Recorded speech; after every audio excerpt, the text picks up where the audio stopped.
For decades, Muslim apologists have assured us that the Quran has been perfectly preserved, right down to the letter, and that there are no differences anywhere in the entire manuscript history of the Quran. They put this forward as their favorite miracle of Islam. But it was all a lie. Muslim apologists were relying on what I call Islam's 99-1 rule. Muslim apologists have always understood that if they're speaking to 100 people, at least 99 of those 100 people are going to mindlessly accept whatever they're told. At most, only one will bother to investigate. And if one person realizes that Muslim apologists are lying, the 99 can silence the one. Unfortunately for Muslim apologists who rely on Islam's 99-1 rule to spread lies for their religion, the internet has allowed critics of the false claims to spread facts faster than Muslim apologists can spread lies. So we've been seeing the myth of perfect preservation crumble before our eyes, as critics of the myth show that there are tens of thousands of textual differences in Quran manuscripts, and that there are dozens of different Arabic Qurans, and that the first generation of Muslims were reciting so many different versions of the Quran, the Caliph Uthman had to gather all of the Qurans together and burn them. So, what do Muslim apologists do when their lie has been exposed? They tell another lie. That's what liars do. The new lie is that even though the text of the Quran has been repeatedly corrupted, and even though there are dozens of different Arabic Qurans being used in different parts of the world, the Quran has been perfectly preserved through the infallible tool of human memory. This, of course, is extremely stupid. The idea that Muslims couldn't manage to write down the same Quran, but that they would all memorize it perfectly, is beyond ridiculous. The idea that Muslims in different parts of the world are reading different versions of the Quran, but memorizing the same Quran, is idiotic in the extreme. So why are Muslim apologists making this claim? Well, they always seem to make claims that they hope no one will investigate. They say, there isn't a single textual variant in any manuscript in the entire history of the Quran, because they're hoping that no one will actually bother to check. Whenever someone does bother to check, Muslim apologists tell a new lie, hoping that no one will check the new lie. But they make each successive lie more difficult to check, hoping to wear everyone out with lies until we just give up on fact-checking.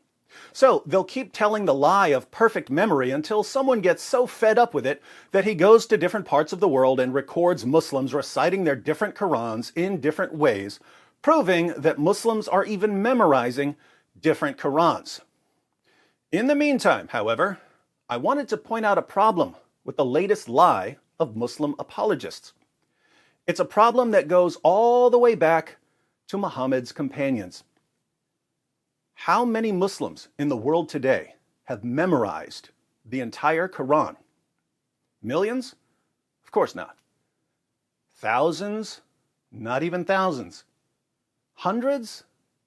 Try again. How many Muslims in the world today have memorized the entire Quran? Zero. In Abu Ubaid's Kitab Fada'il al-Quran, we read, Ismail ibn Ibrahim related to us from Ayub, from Nafi, from Ibn Umar, who said, let none of you say, I have learned the whole of the Quran, for how does he know what the whole of it is, when much of it has disappeared?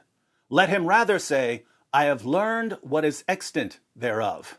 That is, I've only learned what has survived. Ibn Umar was a companion of Muhammad. He was the son of the rightly guided Caliph Umar. And he tells the next generation of Muslim reciters who are rising up that they should never claim to have memorized the entire Quran because much of it has disappeared. At first, Muslims relied primarily on memory to preserve the Quran. They would write down passages on leaves or rocks or bones, but these written fragments were simply aids to memory. You would write something down to help you memorize it. Memorization was still the primary method of preserving and passing on the Quran. How did that work out?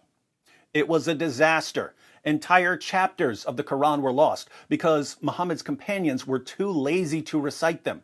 Large passages were lost because the only people who had them memorized died in battle.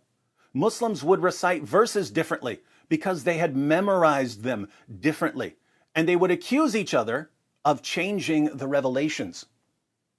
After much of the Quran was lost, the first of the rightly guided caliphs, Abu Bakr, decided to have someone write down what was left of the Quran so that more of it wouldn't be lost. In other words, Abu Bakr realized that a single written copy of the Quran was better than the fallible memories of the entire Muslim community combined. Other Muslims started writing down their Qurans from memory, and they ended up having so many different versions of the Quran that Caliph Uthman had to order everyone to hand over their Qurans so that he could burn them all. Hence, the first generation of Muslims learned the hard way that one person telling the next person to pass on entire chapters of a book from memory is a terrible way to preserve a text. The cost of this early stupidity was that much of the Quran was lost, and that no one in the world could ever again say that he had memorized the entire Quran.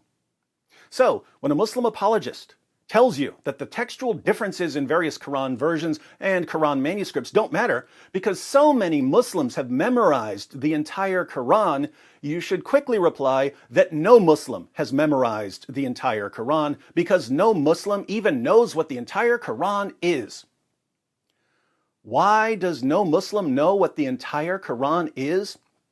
Because the early Muslim community relied primarily on memorization to preserve the Quran, and human memory is a terrible way to preserve an entire book.